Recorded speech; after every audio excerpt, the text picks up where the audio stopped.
일찍 나온다고 나왔는데 서울역부터 길이 막혀가지고 헐레벌떡 왔어요. 그래서 좀 마음이 막 콩닥콩닥 떴는데 오늘 찬양이 평화로다 그러니까 마음의 안정이 확 됩니다.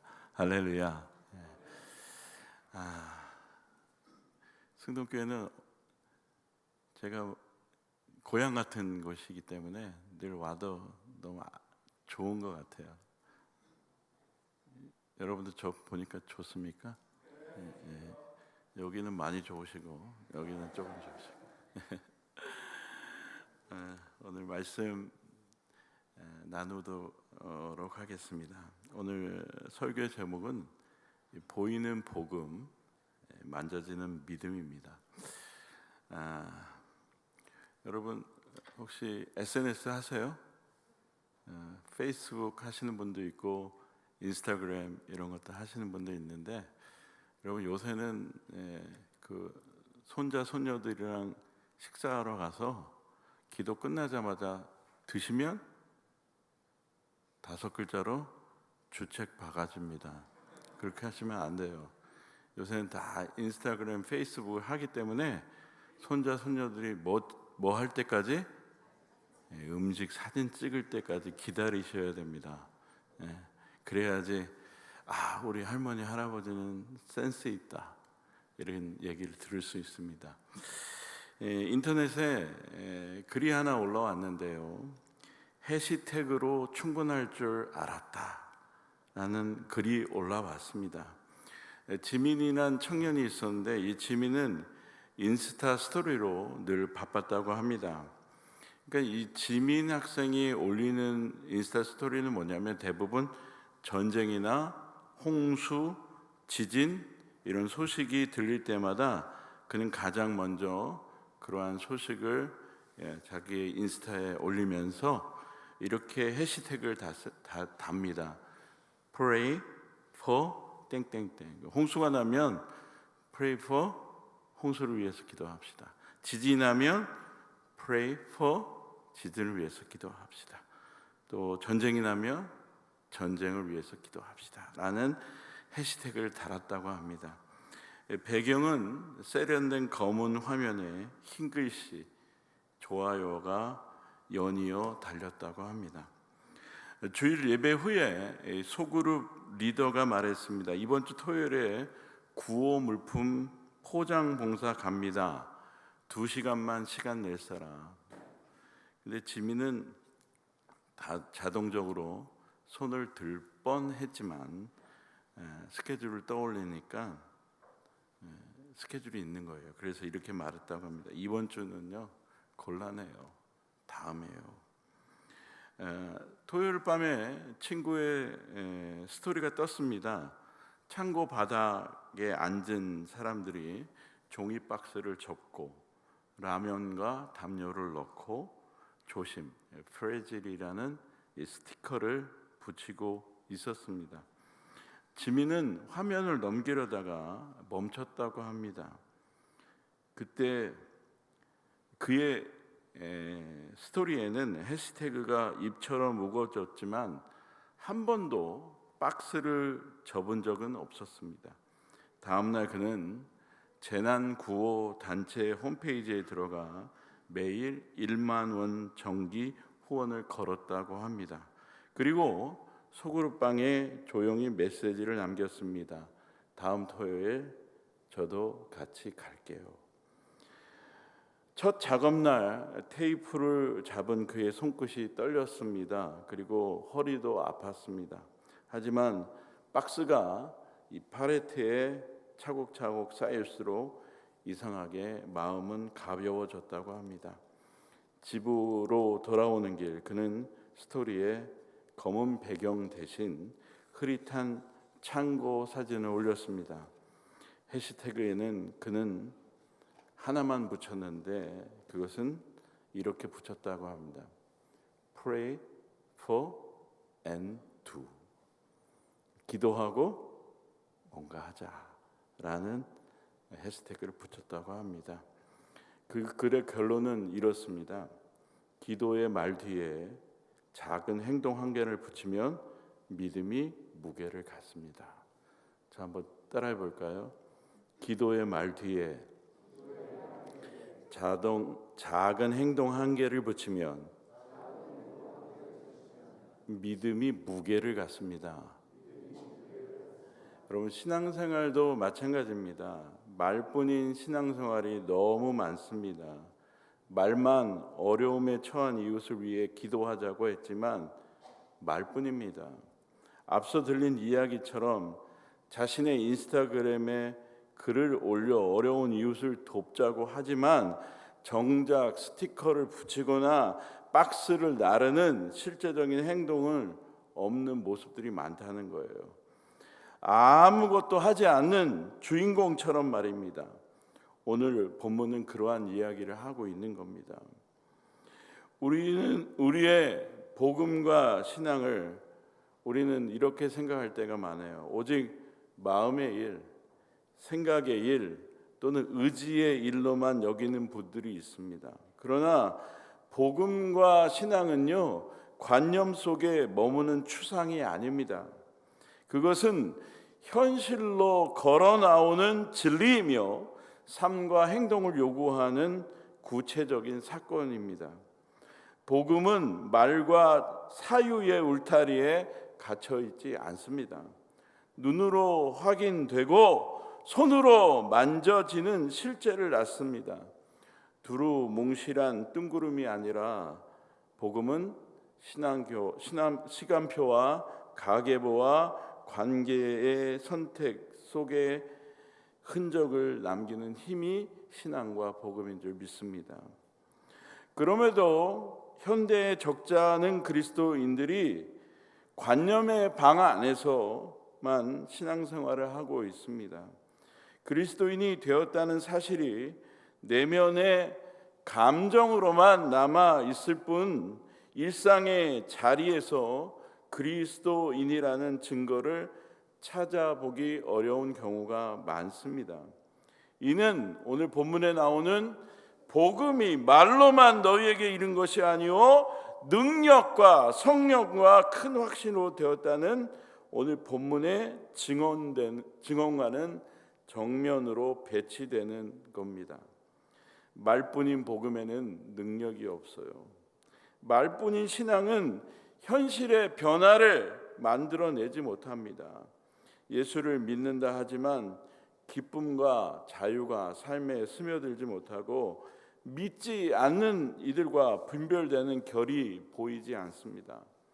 반면 오늘 본문에서 바울은 데살로니가 교회를 아낌없이 칭찬합니다. 그들에게 복음과 신앙은 관념이나 생각에 멈추지 않았습니다. 복음이 그들의 전 인격을 움직였고 그 움직임이 현실에서 능력으로 드러났으며 주변 사람들에게 파급되는 영향력이 있었다는 거예요. 곧 보여지고 만져지는 신앙을 살았던 겁니다. 그래서 바울은 단언합니다. 복음이 너희에게 말로만 이른 것이 아니라 능력과 성령과 큰 확신으로 임했다고 오늘 바울은 이야기합니다. 오늘 우리 역시 복음을 관념의 언어가 아니라 현실의 순종으로 증언하며 말의 신앙을 넘어 능력의 신앙으로 나아가야 할 줄 믿습니다. 사도행전 16장에 보면 빌립보에서 바울이 매 맞고 옥에 갇히는 숙치를 겪은 뒤에 바울이랑은 암바볼리오와 아볼로니아를 지나 마침내 데살로니가에 이릅니다.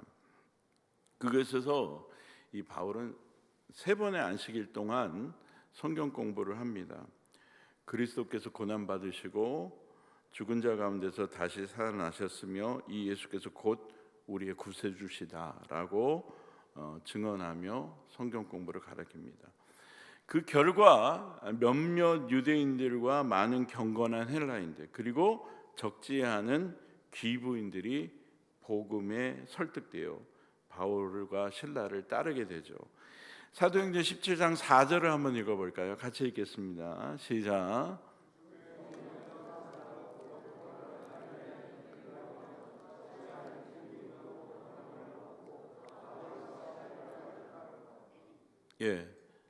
그 중에 경건한 헬라인들, 큰 무리, 적지 않은 귀부인들이 복음에 설득되어 바울과 실라를 따랐다라고 사도행전 기록하고 있습니다. 그런데 말씀의 열매가 클수록 반발도 거셌습니다. 질투에 사로잡힌 유대인들이 시장통의 불량배들을 선동해서 소동을 일으키고 바울과 실라를 잡으러 야손의 집에 급습합니다. 정보를 얻었겠죠. 야손의 집에 누가 있다? 바울과 실라가 있다는 정보를 얻었겠죠. 그래서 불량배를 동원해서 야손의 집을 급습합니다. 다행히 바울과 실라는 그 자리에 없었어요. 바울과 실라를 잡지 못하자 그들은 야손과 형제들을 끌고 도시 관리들 앞으로 끌고 갑니다. 그래서 이 사람들이 이 세상을 뒤집어 놓는 자다, 세상을 교란시키는 자들이라고 그들을 고소하죠. 다행히 야손은 보증금, 보석금을 내고 풀려나지만 교회는 사도들의 안전이 걱정되었어요. 그래서 여러분 사도행전을 읽어보시면 그 밤에 바울과 실라를 어디로 보내요? 베레아로 보냅니다. 베레아로 급파합니다. 피신시켜요. 하지만 바울이 급하게 데살로니가 교회를 떠나왔지만 그의 마음은 어디에 있었을까요? 대답해 주시면 좋은데 그의 마음은 어디에 있었을까요? 데살로니가 교회에 있었습니다. 자, 데살로니가전서 2장 17절 18절을 한번 읽어볼까요? 같이 읽겠습니다. 형제들아,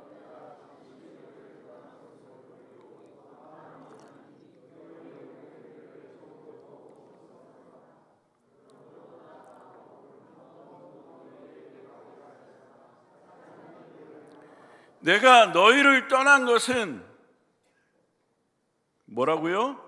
얼굴뿐이고 마음은 어디 있다고요? 너희들 안에 있다. 너희들 항상 걱정하고 관심을 갖고 있다. 그래서 내가 한두 번 가고자 했는데 누가 막았다고요? 사탄이 막았다고 기록하고 있습니다. 이 사도 바울은 데살로니가 교회를 방문하고 싶었습니다. 그래 한두 번 가고자 했는데 여의치가 않자 사도 바울은 자신의 믿음의 아들 누구죠? 디모데를 아테네에서 어디로요? 데살로니가 교회로 파송을 합니다. 그래서 그들을 양육하고 환난에서 그들을 굳게 서도록 위로하도록 파송을 합니다. 그리고 디모데가 거기서 사역을 하면서 데살로니가 교회 소식을 어떻게 해요? 편지로 보내줍니다. 그 기쁜 소식을 듣고 바울은 곧 데살로니가 전후서를 쓰게 되는데요. 그 데살로니가 전후서는요, 안보를 전하고 그들을 격려하고 재림의 소망으로 그들을 바로 세우기 위한 편지입니다. 그러니까 바울은 떠나 있었지만 그의 마음은 항상 어디 있었다고요? 데살로니가 교회에 있었습니다. 다음 없는 사랑과 목회적 관심을 가지고 있었던 겁니다. 바울은요, 디모데를 통하여 데살로니가 교회에 기쁜 소식을 듣습니다. 그 소식은 다름이 아니라 데살로니가전서 1장 5절 상반절에 보면 이는 복음이 너희에게 말로만 이른 것이 아니라 또한 능력과 성령과 큰 확신으로 된 것입니다. 그들의 신앙이 추상적이지 않았다는 거예요. 생각에 멈추지 않았다는 거예요. 마음속의 신앙이 아니었다는 겁니다. 말로만의 신앙이 아니었다는 거예요. 개념과 생각 속에 갇혀있지 않았다는 거예요. 설교의 제목대로 그들의 복음은 보여지고 그들의 믿음은 만져졌다는 겁니다. 그들의 신앙이 이런 신앙이었기 때문에 바울은 너무 기뻤고 그들에게 다음 없는 칭찬을 하고 있는 겁니다. 그러면 왜 그들의 복음이 보여지고 그들의 믿음이 만져졌느냐? 오늘 세 가지로 이야기하고 있습니다. 자, 데살로니가전서 1장 3절, 너희의 믿음의 뭐요? 역사와 사랑의 수고와 우리 주 예수 그리스도에 대한 소망의 인내를 우리 하나님 아버지 앞에서 끊임없이 기억하미니. 그러니까 그들의 신앙이 보여지고 만져지고 했다는 것은요, 이 세 가지가 있었다는 거예요. 믿음에는 뭐가 있었다고요? 역사가 있었다고. 사랑에는 뭐가 있었다고요? 수고가 있다는 거예요. 그 다음에 소망에는 뭐가 있었다고요? 인내가 있었다는 겁니다. 그러니까 그들의 신앙이 생활 속에서 보여지는 신앙이었다는 거예요. 첫 번째는 뭐예요? 믿음의 역사입니다. 역사는 뭐 역사가 일어나다 이런 뜻이 아니라 에르곤이라는 헬라어 단어인데요. 에르곤이라는 헬라어 단어는 일, 행위, 실천, 결과물이라는 뜻입니다. 그러니까 믿음으로 인해서 어떤 결과물이 나타났다는 거예요. 결과물이 있었다는 거예요. 믿음으로 인해서 아무 일도 우리 인생 가운데 결과물이 생기지 않으면 우리의 믿음의 역사가 없는 겁니다. 일어나지 않은 거예요. 그러나 데살로니가 교회는 믿음으로 어떤 결과들을 도출해냈다는 겁니다. 그들은 어떤 결과를 도출해냈을까요? 오늘 성경에 보면 그들은 믿음 때문에 무엇을 버려요? 우상을 버립니다. 데살로니가전서 1장 9절을 한번 읽어볼까요? 같이 읽겠습니다. 시작.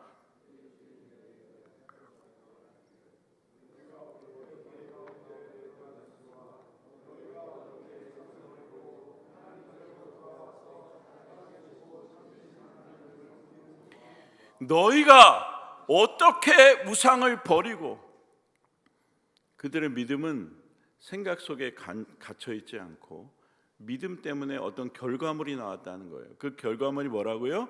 우상을 버린 겁니다.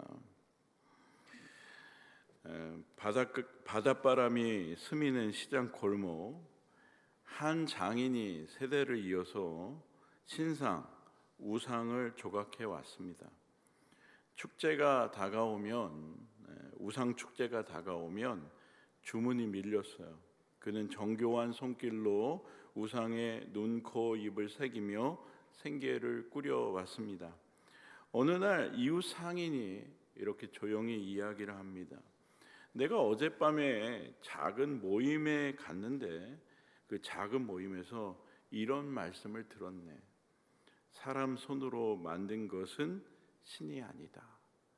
사람 손으로 만든 것은 신이 아니다. 이 말이 그 장인의 마음에 가시처럼 박혔습니다. 그 주일 밤 장인은 아내와 함께 이 좁은 다락방 예배에 갔습니다. 아마 초대교회의 모임이었던 것 같습니다.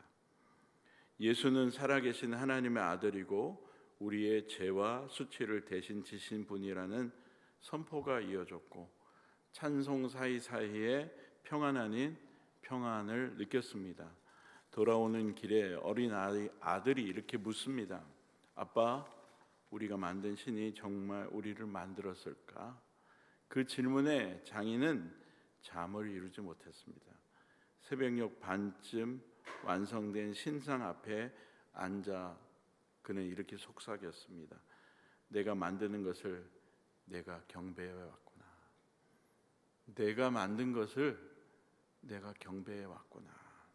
그는 모임을 다시 찾아가 복음을 다시 한번 분명히 듣습니다. 그리고 조용히 기도했습니다. 주님, 저를 살려주십시오. 우상을 버리고 주께 돌아갑니다. 주님, 저를 좀 살려주십시오. 우상 버리고 주께 돌아갑니다. 그날 오후 그는 결심을 했습니다. 이 작품이 마지막이다. 칼을 들어 신상의 목을 잘랐습니다.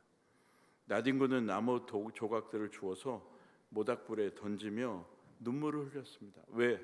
그동안 참신이 아닌 뭘요? 자신이 만든 우상을 섬겼던 것에 후회와 회개의 눈물이었습니다.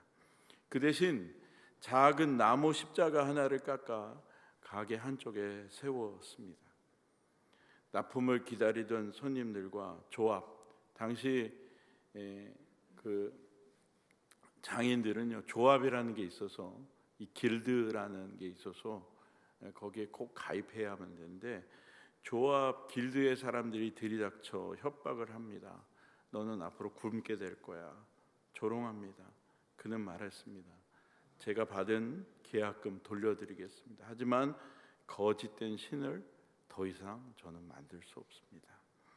수입은 급격히 줄었습니다. 그러나 그는 손을 놓지 않았습니다. 신상 대신 문짝을 고치고 가난한 이웃의 의자를 깎아주고 무너진 담장을 보수했습니다.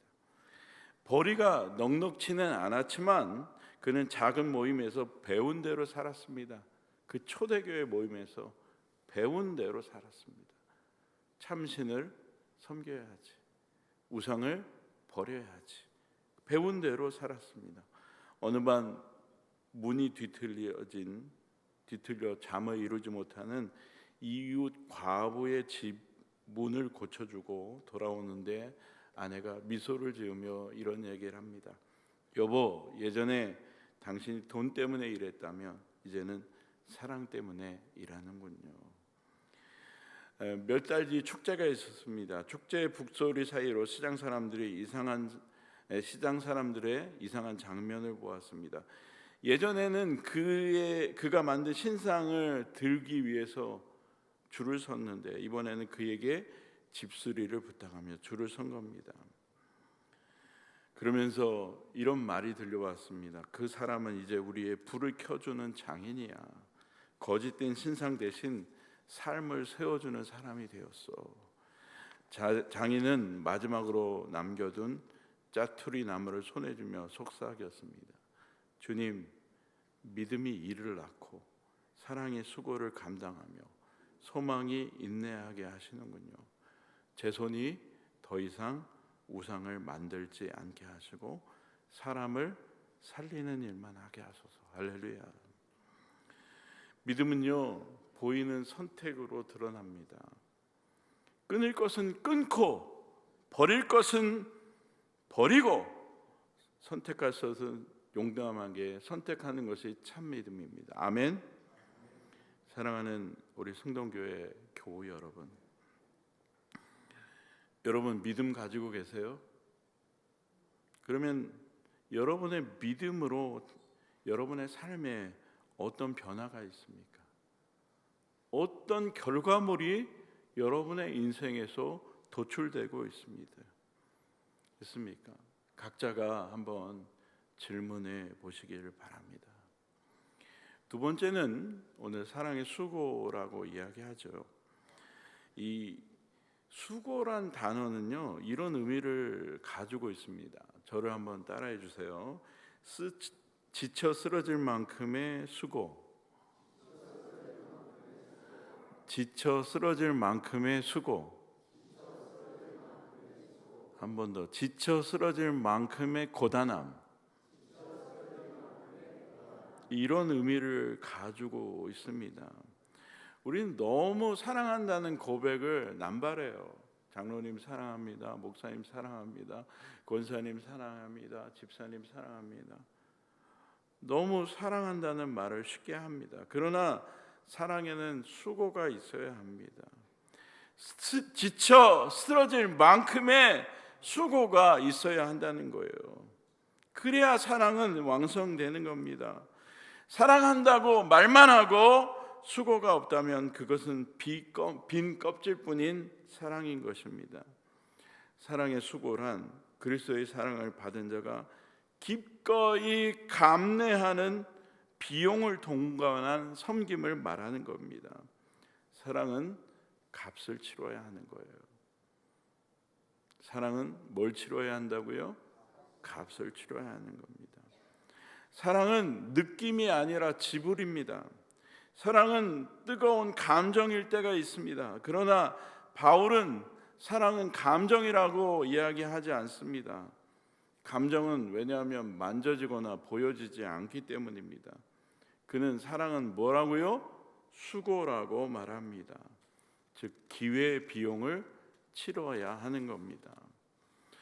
여러분 승동교회 교우들이야 1대, 2대, 3대 신앙생활 하신 분도 많기 때문에 선한 사마리아 비유 너무나 많이 들어오셨을 줄 압니다. 예수님은 사랑에 대해서 말씀을 하시는데 특별히 예수님이 사랑에 대해서 율법사에게 물어봅니다. 그랬더니 율법사가 누가복음 10장 27절에 보면 너무 똑똑하게 대답을 해요. 대답하여 이르되 내 마음을 다하여 목숨을 다하여 힘을 다하여 뜻을 다하여 주 너희 하나님을 사랑하고 또한 내 이웃을 내 자신과 같이 사랑하는 것이라. 사랑에 대해서 너무나 잘하는 거예요. 너무 정확하게 대답을 합니다. 그런 율법사에게 예수님은 선한 사마리아인의 비유를 말씀하세요. 어떤 사람이 예루살렘에서 여리고로 내려가다가 강도를 만났습니다. 거의 죽을 정도로 때리고 버리고 갔어요. 마치 제사장이 지나갑니다. 근데 보고 피하여 지나갑니다. 또 레위인도 지나가는데요, 그도 보고 피하여 지나갑니다. 이들은 누구보다도 종교인들로서 사랑을 외치던 사람이었을 겁니다. 그러나 이들에게는 사랑에 대한 비용을 지불할 마음이 없었던 겁니다. 선한 사마리아인은요, 강도 만난 이웃을 기름과 포도주를 상처에 붓고 치료해 줍니다. 그것뿐만 아니라 주막으로 데리고 갑니다. 그리고 데나리온 2를 주면서 내가 지금 바빠서 이 사람은 같이 있을 수 없으니까 내가 돌아올 때까지 이 사람을 잘 돌봐주라고 부탁합니다. 예수님 묻습니다. 뭐라고요? 누가 강도 만난 자의 참 이웃인가? 다시 말하면 누가 참된 사랑을 했느냐 질문한 겁니다. 사랑하는 우리 승동의 교우 여러분, 사랑은 뭐가 있어야 되고요? 비용을 지불해야 되는 겁니다. 지쳐 쓰러질 만큼의 고단함이 있어야 된다는 거예요. 한 집사님이 있었습니다. 회사를 다녔는데 이 회사는요, 연말에 평가를 하는데 평가 시즌이 다가올 때면 한 동료가 늘 타겟이 되었어요. 그래서 사람들은 그 동료를 향하여서 무자비하게 비평을 합니다. 그날도 한 동료가 타겟이 되어서 그 동료의 실수를 탓하기 시작합니다. 계속 공격해 들어오는 거죠. 그리고 회의가 끝났습니다. 집사님은 자리에서 일어나 10분을 할애해서, 회의가 끝났지만 10분을 할애해서 동료의 자리로 갑니다. 그러면서 괜찮아요, 제가 오늘 남아서 같이 정리할게요. 그 10분을 위해서 그는 퇴근 후 아이 재우는 시간을 놓쳤습니다. 그리고 상사의 눈총도 받았습니다. 그러나 몇 주 후 그 동료가 말했습니다. 누군가 나를 처음으로 사랑으로 대했습니다. 누군가 처음으로 날 사랑으로 대해 주었습니다. 여러분, 사랑은 말로만 되지 않습니다. 10분을 할애하는 수고가 필요한 겁니다. 하나님은 우리를 사랑한다고 말만 하셨어요? 말로만 때우지 않으셨어요. 하나님은 우리를 사랑한다고 말씀하셔서 이 땅에 독생자를 보내주셨어요. 기회보용을 치르셨다는 거예요. 그의 생명을 우리에게 내어주심으로 사랑의 대가를 지불하셨다는 거예요. 수고 없는 사랑은 감정 노름에 지나지 않습니다. 사랑하는 승동의 가족 여러분, 여러분의 사랑에는 수고가 있습니까? 힘이 들고 고단한 수고가 있습니까? 사랑하기 때문에 비용과 시간과 물질을 투자하고 있습니까? 그렇다면 그 사랑은 참된 사랑입니다. 사랑하기 위해서 때로는 상처도 각오하셔야 됩니다. 사랑하기 때문에 때로는 불편함도 감수하셔야 합니다. 이러한 수고 없는 사랑은 외식이며 거짓입니다. 사랑은 수고로 만져지고 보여집니다. 세 번째 표지는 소망의 인내입니다. 우리는 흔히 희망이 있다, 소망이 있다고 말합니다. 정말 근데 그 소망과 희망이 진짜 소망과 희망일까요? 여러분, 그러나 그 소망 때문에 오늘의 버팀과 인내가 나타나지 않는다면 그것은 공허한 희망과 공허한 소망입니다. 소망은 감정의 온기가 아니라 끝까지 견디게 하는 힘입니다. 데살로니가 1장 6절에 보면 너희가 많은 환난 가운데 성령의 기쁨으로 도를 받아 우리와 주를 본받는 자 되었는다. 소망이 있었기 때문에 그들은 환난이 있어도 기쁨으로 견뎠다는 겁니다. 할렐루야. 주 예수 그리스도에 대한 소망은 광야 같은 이 세상, 죄 많은 현실에서 겪는 고통을 묵묵히 감내하며 밀어 올리는 원천입니다. 아프지만 기쁨으로 이길 수 있는 근거이며 넘어지되 무너지지 않게 하는 내적인 탄력입니다. 그러므로 참된 소망을 가진 자는 어떤 환경 속에서 장차 나타날 영광과 약속의 성취를 바라보며 불평과 원망 없이 오늘의 어려움을 인내로 통과해 갑니다. 자, 옆 사람에게 이렇게 고백합시다. 소망이 있다면 인내로 견뎌냅시다. 소망이 있다면 인내로 견뎌냅시다. 여러분, 우리의 삶에 좀 어려움이 좀 닥쳤다고 불평이 나오고 불만이 나오고 그렇다면 여러분의 인생 가운데 소망의 등불이 꺼진 것은 아닌가 살펴보아야 합니다. 선을 행하되 믿음 생활하다 낙심하고 있다면 소망의 시야가 흐려진 겁니다. 소망 없는 신앙은 양은 냄비와 같습니다. 불을 올리면 금세 끓어오르지만 불이 약해지면 순식간에 식어버리는 거죠.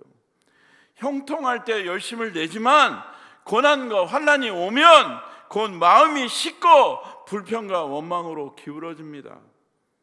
사랑하는 우리 승동의 교우 여러분, 여러분 신앙은 어떻습니까? 어려움이 있다고 금세 불평하고 원망합니까?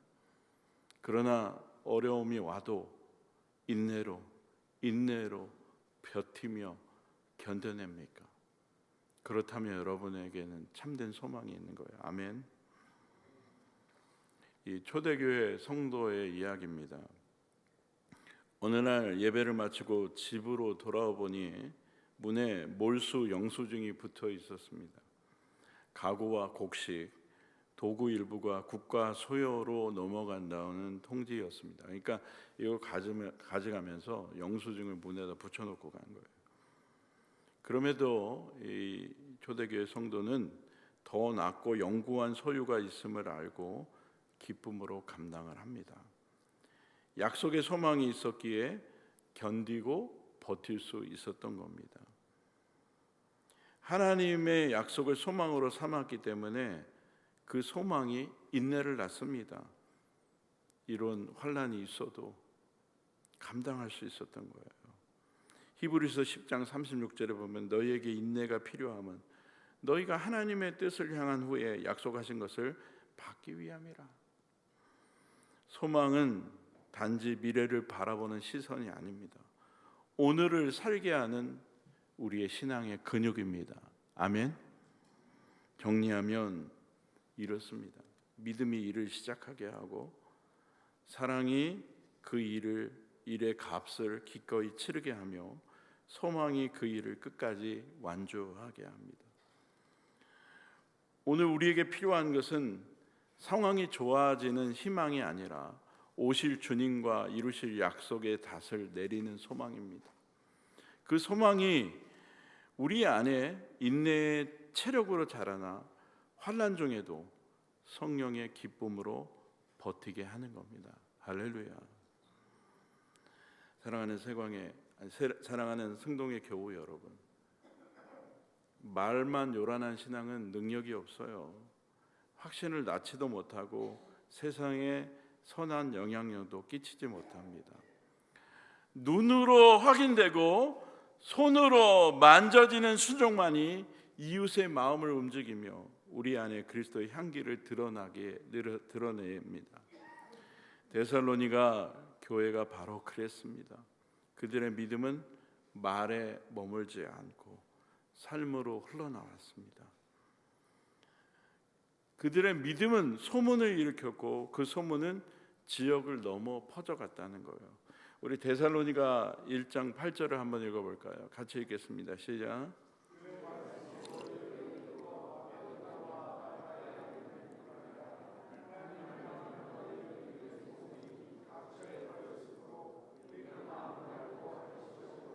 그들의 신앙은 마게도냐와 아가야에만 들릴 뿐 아니라 너희 믿음의 소문이 어디에요? 각처에 퍼졌다고 성경은 기록하고 있습니다. 승동의 교회 여러분, 우리의 신앙은 지금 보여지는 복음, 만져지는 믿음입니까? 아니면 누구도 볼 수도 없고 만질 수도 없는 추상과 추사에 머문 신앙입니까? 하나님은 우리의 화려한 언어를 기뻐하시기보다 삶의 정직, 낯선 이에게 건네는 환대, 숨은 자리의 섬김으로 증명되는 복음을 기뻐하십니다. 믿습니까, 여러분? 말이 줄어들수록 향기가 짙어지고 향기가 짙어질수록 소문은 멀리 갑니다. 제가 얼마 전에 이제 미국에 가서 이제 어느 교회 가서 이제 설교를 하는데 그 교회 목사님이 굉장히 커피 마니아예요. 매니아예요. 그래서 굉장히 맛있는 커피를 갈아서 원두를 갈아서 또 이렇게 내려서 주는데 제가 뭐 농담식으로 커피만 먹으니까 좀 뭔가 빠진 것 같다. 그래서 뭐 디저트 빵 같은 거 하나 먹었으면 좋겠다. 농담했어요. 그런데 어떤 집사님이 파리바게트에 가가지고 LA에 있는 파리바게트에 가가지고 빵을 사오신 거예요.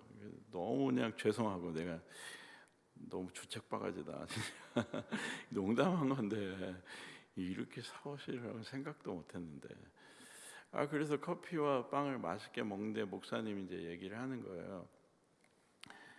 이 집사님이 이 필라델피아에 있는 NLMC, 그러니까 New Life Mission Church라는 교회가 있거든요. 저희 교회는 NLMA라고 New Life Mission Association에 가입되어 있습니다.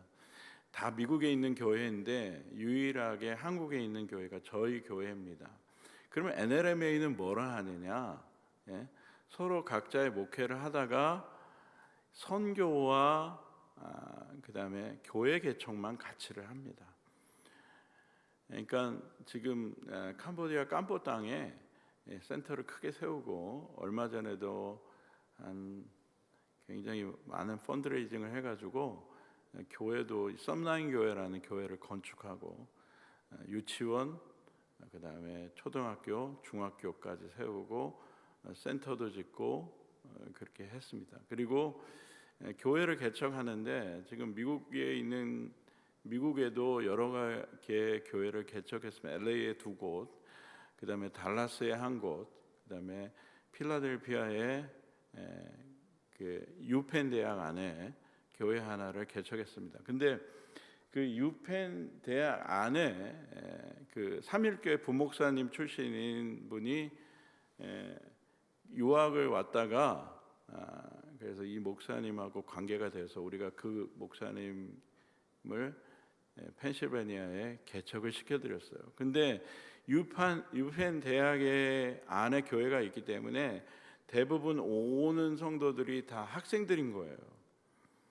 그러니까 헌금은 들어오지가 않는 거예요. 근데 매번 예배 드릴 때마다 이제 이 목사님이 개인 사비로 밥을 해갖고 들어가고 또 뭐 여러 가지 간식을 해갖고 와서 아이들을 섬겨주니까 이제 개척한 뭐 6, 7개월 지났는데 너무 교회가 어려운 거예요. 그래서 우리 NRMA 회장되는 목사님이 카톡에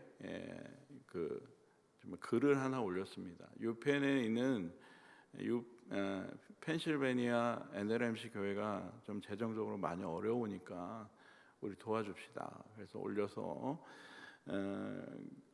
그래서 저희 교회도 그동안 한 20만 원씩 후원하다가 10만 원 더 올려가지고 한 30만 원씩 매달 후원을 하는데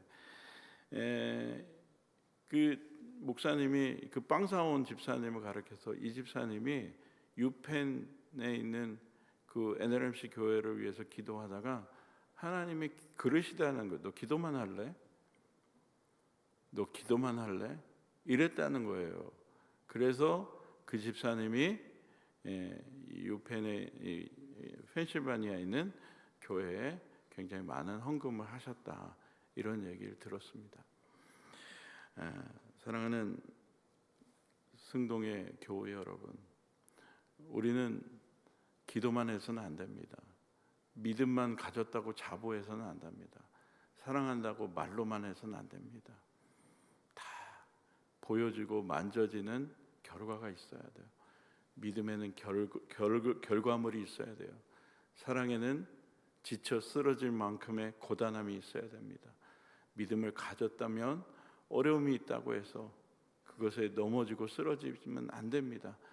버텨낼 수 있어야 그게 참 소망인 줄 믿습니다. 저는 이 승동교회가 그런 의미에서 소문난 교회가 되기를 소망합니다. 사람이 만든 평판이 아니라 하나님이 일하시는 흔적 때문에 소문난 교회, 세상이 볼 때 능력이 나타나고 이웃이 만질 때 확신이 전염되는 교회, 주께서 우리 가운데 행하신 일들이 우리의 가정과 일터와 도시로 흘러서 그들의 믿음의 소문이 각처에 퍼졌다는 데살로니가 교회 간증이 저희 여러분의 승동교회의 간증이 되기를 소망합니다. 저는 누구보다도 이 승동교회가 하나님이 기뻐하시는 교회가 되길 소망합니다. 저는 6년 반이라는 시간 동안 거의 7년 가까이 전도사부터 시작했어요. 교육전도사, 전도사, 전임전도사, 전임강도사, 부목사를 섬기다가 제가 이 세관교회에 부임하게 됐습니다. 그래서 그런지 저의 대부분의 시간을 이곳에서 보냈기 때문에 정이 굉장히 많이 들었습니다. 그리고 저는 솔직히 승동교회가 부르면 반드시 올 겁니다. 왜냐하면 사랑을 너무 많이 받았어요.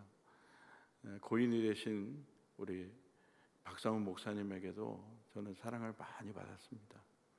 그리고 교인들도 저희 가정을 너무 많이 사랑해 주셨고 아껴 주셨습니다. 그래서 너무 고향 같은 곳이고 너무 그렇습니다. 그래서 저는 누구보다도 이 승동교회의 부교육자였다는 걸 자랑스럽게 여기고 있습니다. 그리고 이 승동교회가 정말 하나님이 기뻐하시는 교회, 하나님 마음을 시원케 해드리는 그런 교회가 되기를 소망합니다. 소망합니다. 저는 자랑합니다. 합동측의 모교회가 승동교회인데 나는 승동교회에서 사역을 했다, 그런 자랑을 해요. 저는 승동교회가 합동측 모교회의 위상을 되찾기를 소망합니다. 그래서 정말 이 데살로니가 교회처럼 정말 이 종로구뿐만 아니라 서울시, 대한민국 전 세계 소문난 교회가 승동교회가 되기를 주님의 이름으로 축원합니다. 제가 결단 찬양 하나 갖고 나왔는데요. 우리 이 찬양하면서 우리 찬양팀 같이 나와서 찬양해 주시면 좋을 것 같아요.